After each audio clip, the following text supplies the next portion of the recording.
In part 8, I'd like to focus on the verb ser. Normally, we're used to conjugating it as soy, eres, es, somos, and son. However, when a trigger for the subjunctive comes before this verb, the key sound gets transformed into sea. Let's compare the two side by side. On the left, you can see the verb conjugated in the normal way that we're used to. However, when it goes into the subjunctive, you can see the key sound transforms into sea. So we have sea, seas, sea, seamos, and sean. So in the subjunctive, this would be I am, you are, he, she, or it is, we are, and they are. As you should already know, ser is used for things relating to identity. For example, someone's profession.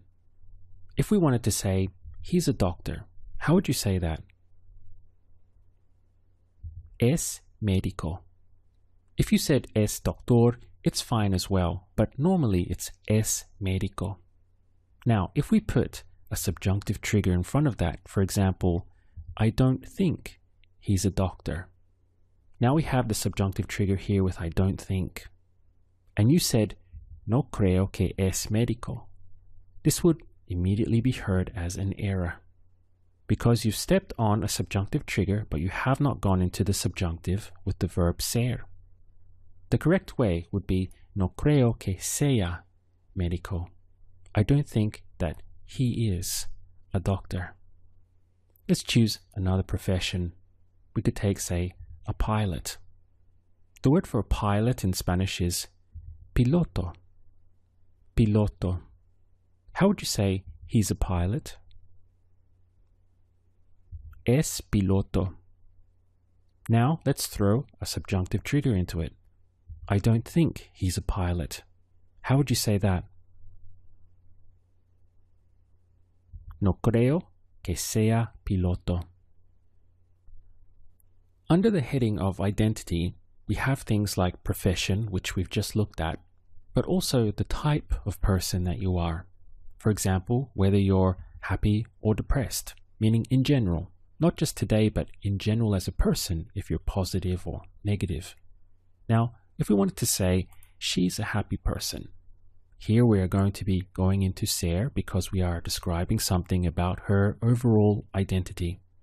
So, how would you say that in Spanish? Es una persona feliz. Now, look at this. We'll throw a subjunctive trigger in front of it. It's sad that she's not a happy person. This would become es triste que no sea una persona feliz. See how es got transformed into sea? Because of the subjunctive trigger we stepped on. It's sad that es triste que no sea una persona feliz. Do you remember the word for depressed? This would be deprimido or deprimida. How would you say he's a depressed person? Es una persona deprimida. Even though we're referring to him, masculine, the noun is persona, la persona. So this is why we went into deprimida instead of deprimido. Now let's throw a subjunctive trigger into it. I don't think he's a depressed person. How would you say that? No creo que sea una persona deprimida. Of course, there are many other triggers. For example, I hope she's happy. How would you say that? Espero que sea feliz. I want her to be happy. Quiero que sea feliz. It's sad that she's not happy. Es triste que no sea feliz. How do you say it's a shame that? You have two choices and either one will do. es una lástima que or es una pena que? How would you say it's a shame that she's not happy? Let's go with lástima. Es una lástima que no sea feliz. Returning again to our theme of identity, we've looked at profession, the type of person you are, also your religion relates to your identity. The word for religious in Spanish is religioso or religiosa. The syllables will be re-li-hi-oso, religioso. How would you say she's very religious? Es muy religiosa. Now say, I don't think she's very religious.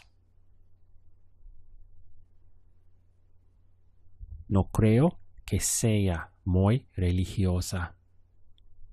The word for Catholic is católico or católica.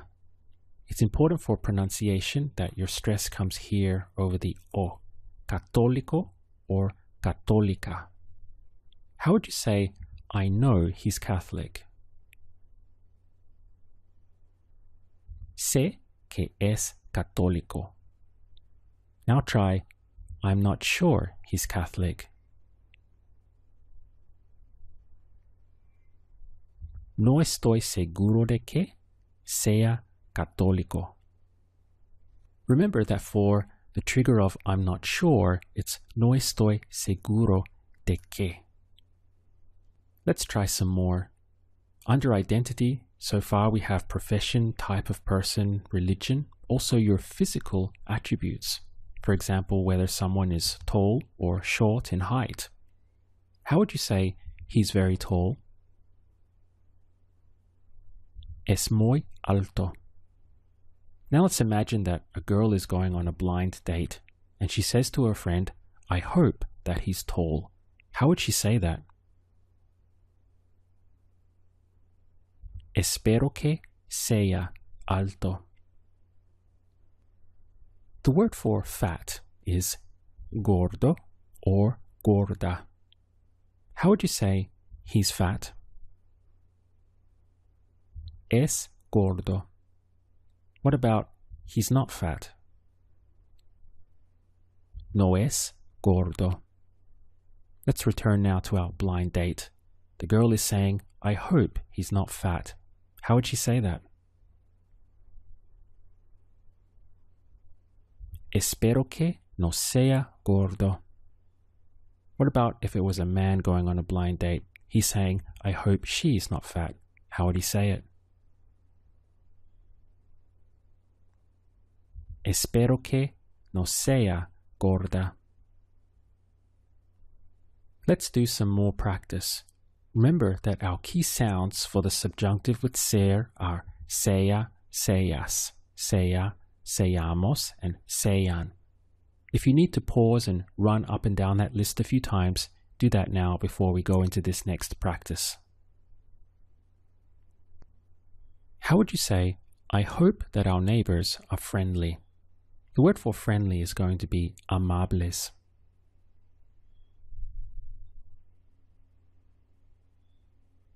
Espero que nuestros vecinos sean amables. Here we have the trigger espero que. Our neighbors, nuestros vecinos, that they might be friendly, sean amables. Try this one.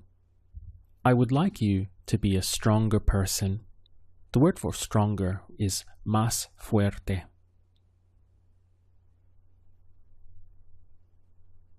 Me gustaría que seas una persona más fuerte.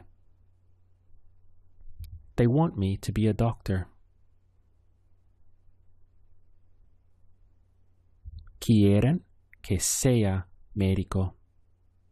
As we know, sea can mean I am, he is, she is, or it is. So if you wanted to clarify, perhaps it wasn't clear, you just throw in yo as your clarifier there. Quieren que yo sea médico. Now there's no doubt who you're referring to. You're saying I am with sea. How would you say I want us to be friends? Quiero que seamos amigos. Isn't it interesting how even the simplest of sentences, I want us to be friends, can require using the subjunctive in Spanish? So, in summary, we already know that ser equals identity, meaning how someone would describe you, how you are perceived, also how you would describe other people and how they are perceived. So this relates to job or profession, religion, physical features, your nationality, the type of personality that you are. Examples of this would be, say, taking John. He's an accountant, he's not religious, he's tall, he's bald, and he's slim. He's from England and he's an optimistic person.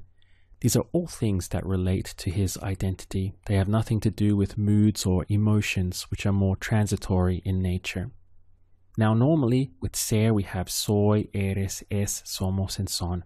But as soon as you step on a trigger, this will all change into sea, seas, sea, seamos, and sean. The important thing to hold on to is that the underlying principle, meaning that ser equals identity, remains the same. It's only that after you step on a trigger, the verb ser will transform into its subjunctive side.